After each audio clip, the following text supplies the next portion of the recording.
Leitura dos Atos dos Apóstolos. Naqueles dias, Estevão disse ao povo, aos anciãos e aos doutores da lei, homens de cabeça dura, insensíveis e incircuncisos de coração e ouvido. Vós sempre resististes ao Espírito Santo e como vossos pais agiram, assim fazeis vós. A qual dos profetas vossos pais não perseguiram? Eles mataram aqueles que anunciavam a vinda do justo, do qual, agora, vós vos tornastes traidores e assassinos. Vós recebestes a lei, por meio de anjos, e não a observastes. Ao ouvir essas palavras, eles ficaram enfurecidos e rangeram os dentes contra Estevão. Estevão, cheio do Espírito Santo, olhou para o céu e viu a glória de Deus e Jesus, de pé, à direita de Deus. E disse: Estou vendo o céu aberto, e o Filho do Homem, de pé, à direita de Deus. Mas eles, dando grandes gritos e tapando os ouvidos, avançaram todos juntos contra Estevão, arrastaram-no para fora da cidade e começaram a apedrejá-lo. As testemunhas deixaram suas vestes aos pés de um jovem, chamado Saulo. Enquanto o apedrejavam, Estevão clamou dizendo: Senhor Jesus, acolhe o meu espírito. Dobrando os joelhos, gritou com voz forte: Senhor, não os condenes por este pecado. E, ao dizer isto, morreu. 8. A Saulo era um dos que aprovavam a execução de Estevão. Palavra do Senhor. Graças a Deus.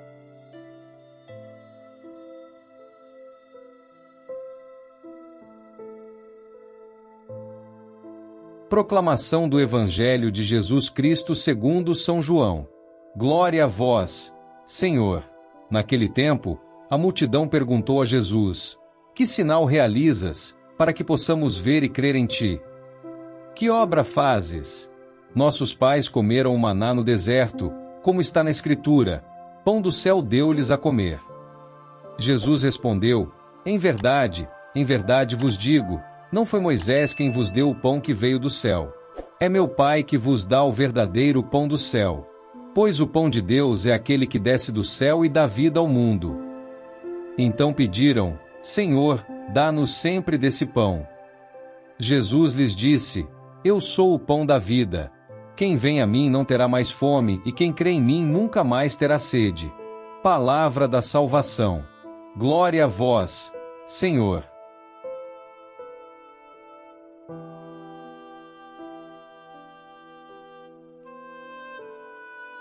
Queridos irmãos e irmãs em Cristo, você já se perguntou o que estaria disposto a sacrificar pela verdade?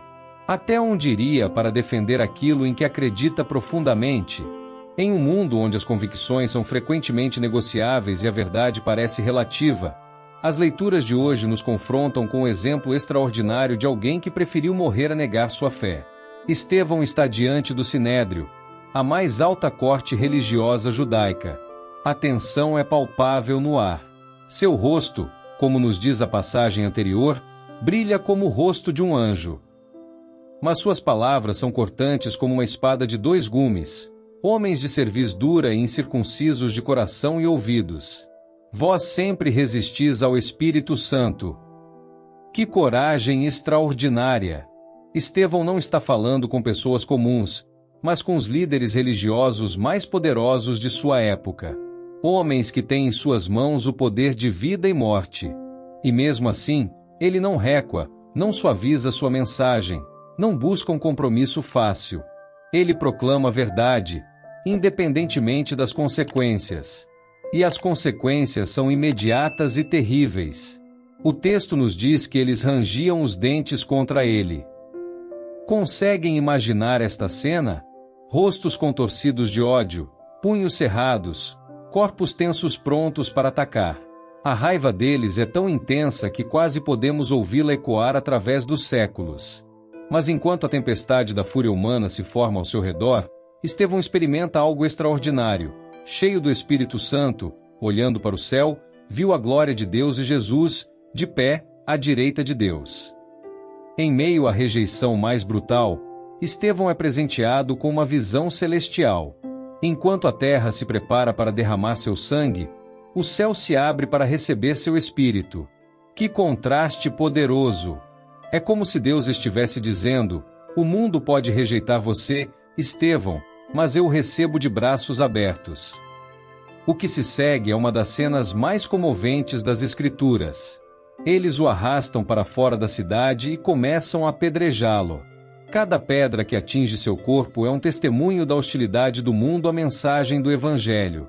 Cada contusão, cada ferimento, cada gota de sangue fala da rejeição da verdade por aqueles que preferem permanecer na escuridão. Mas mesmo neste momento de dor extrema, Estevão revela a transformação que Cristo operou em seu coração.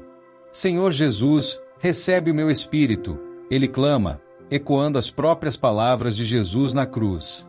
E então, em um dos atos mais sobrenaturais de amor já registrados, ele se ajoelha e grita: Senhor, não lhes imputes este pecado. Como é possível perdoar aqueles que estão tirando sua vida? Como alguém pode amar tão profundamente a ponto de interceder por seus assassinos? Esta não é uma reação humana natural. É o fruto do Espírito Santo trabalhando em uma vida rendida. É o resultado de uma alma que encontrou em Cristo não apenas um Salvador, mas um modelo a ser seguido até o fim. E neste momento de supremo sacrifício, há um observador silencioso. O texto menciona quase casualmente: e as testemunhas depositaram seus mantos aos pés de um jovem chamado Saulo. Quem poderia imaginar que este jovem que aprovava o assassinato de Estevão se tornaria o grande apóstolo Paulo? Que o sangue de Estevão seria a semente que eventualmente produziria um dos maiores propagadores do Evangelho que o mundo já conheceu? Deus trabalha de maneiras misteriosas. O que parece derrota aos olhos humanos pode ser o prelúdio de uma grande vitória no plano divino. A morte de Estevão parecia um retrocesso para a jovem igreja, mas Deus usou até mesmo essa tragédia para avançar seu reino. Agora, voltemos nossa atenção para o Evangelho de João, onde encontramos Jesus envolvido em um diálogo fascinante com as multidões. Elas acabaram de testemunhar o milagre da multiplicação dos pães, mas em vez de reconhecer Jesus como Messias, elas pedem: que sinal realizas para que vejamos e creiamos em ti? Que obra fazes?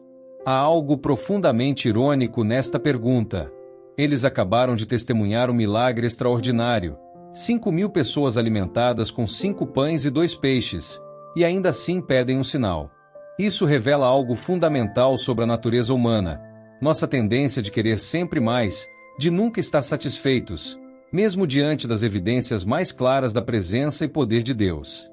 Eles continuam: nossos pais comeram maná no deserto, como está escrito, ele lhes deu de comer pão do céu. Estão essencialmente dizendo: Moisés deu pão do céu por 40 anos. O que você fez? Apenas uma refeição. A resposta de Jesus é surpreendente e profunda. Em verdade vos digo, não foi Moisés quem vos deu o pão do céu, é meu Pai quem vos dá o verdadeiro pão do céu.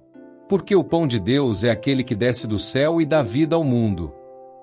Jesus está elevando a conversa do físico para o espiritual, do temporal para o eterno. O maná no deserto era um tipo, uma sombra do verdadeiro pão do céu que é Jesus Cristo. O maná alimentava o corpo, mas Jesus alimenta a alma. O maná sustentava a vida física, mas Jesus dá vida eterna. E então vem uma das declarações mais poderosas de Jesus em todo o Evangelho: eu sou o pão da vida. Quem vem a mim jamais terá fome, quem crê em mim jamais terá sede. Que promessa extraordinária! Jesus está se oferecendo como a resposta à fome mais profunda da alma humana. Não a fome física, que retorna algumas horas após comermos, mas a fome espiritual, a busca por significado, propósito, identidade e valor que reside no coração de cada ser humano. Como estas duas leituras se conectam? À primeira vista, elas parecem tratar de temas muito diferentes, uma sobre martírio, outra sobre Jesus como o pão da vida. Mas há um fio condutor profundo que as une.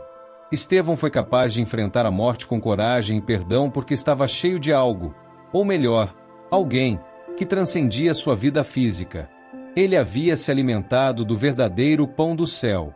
Ele havia encontrado em Cristo uma fonte de vida tão abundante que mesmo a morte não podia intimidá-lo. Quando Jesus diz: eu sou o pão da vida, ele está oferecendo muito mais do que conforto ou satisfação temporária. Ele está oferecendo a si mesmo como a fonte de uma vida que não pode ser destruída pela perseguição, pelo sofrimento ou mesmo pela morte. É esta vida, a vida de Cristo em nós, que capacitou Estevão a ver o céu aberto enquanto o mundo se fechava contra ele. É esta vida que o capacitou a perdoar enquanto as pedras rasgavam sua carne. É esta vida que permite que mártires ao longo dos séculos enfrentem a tortura e a morte com uma paz sobrenatural. Queridos irmãos e irmãs, hoje somos convidados a refletir sobre a qualidade de nossa fé. Temos nos alimentado verdadeiramente do pão da vida? Cristo habita em nós de tal forma que poderíamos, como Estevão, permanecer fiéis mesmo diante da perseguição? Talvez poucos de nós enfrentaremos o martírio literal como Estevão. Mas todos nós enfrentamos situações diárias onde nossa fé é testada. A pressão para comprometer valores no trabalho, a tentação de permanecer em silêncio quando deveríamos falar a verdade, o medo de ser ridicularizado por nossas crenças. São nestas pequenas mortes diárias que nossa fé é forjada. É nestes momentos aparentemente insignificantes que decidimos se Cristo é realmente o pão que sustenta nossa vida, ou apenas um suplemento ocasional que buscamos quando conveniente. Se queremos ter a coragem de Estevão nos grandes desafios, precisamos cultivar fidelidade nos pequenos. Se queremos ver o céu aberto nos momentos críticos, precisamos buscar a face de Deus nos momentos comuns. Se queremos demonstrar amor sobrenatural aos inimigos, precisamos praticá-lo com aqueles que nos irritam no dia a dia. Imaginem por um momento como seria a nossa comunidade se cada um de nós vivesse verdadeiramente como Estevão, cheios do Espírito Santo, com faces que refletem a glória de Deus, dispostos a proclamar a verdade com amor, capazes de perdoar mesmo as ofensas mais profundas. Imaginem o impacto em nossas famílias, em nossos locais de trabalho, em nossa sociedade.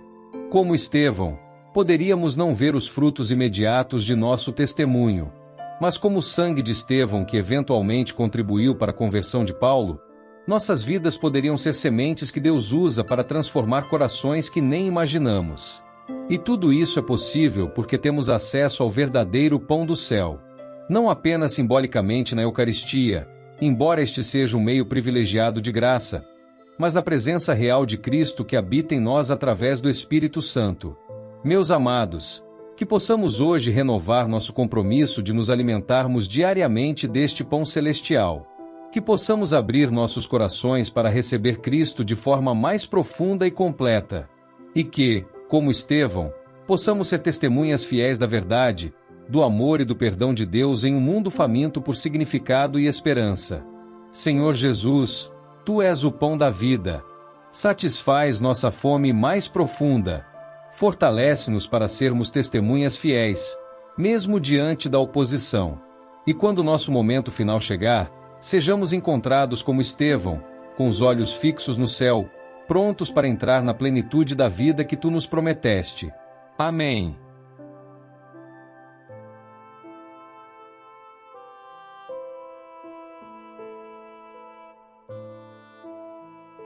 São Miguel Arcanjo, defendei-nos no combate. Sede o nosso refúgio contra as maldades e ciladas do demônio.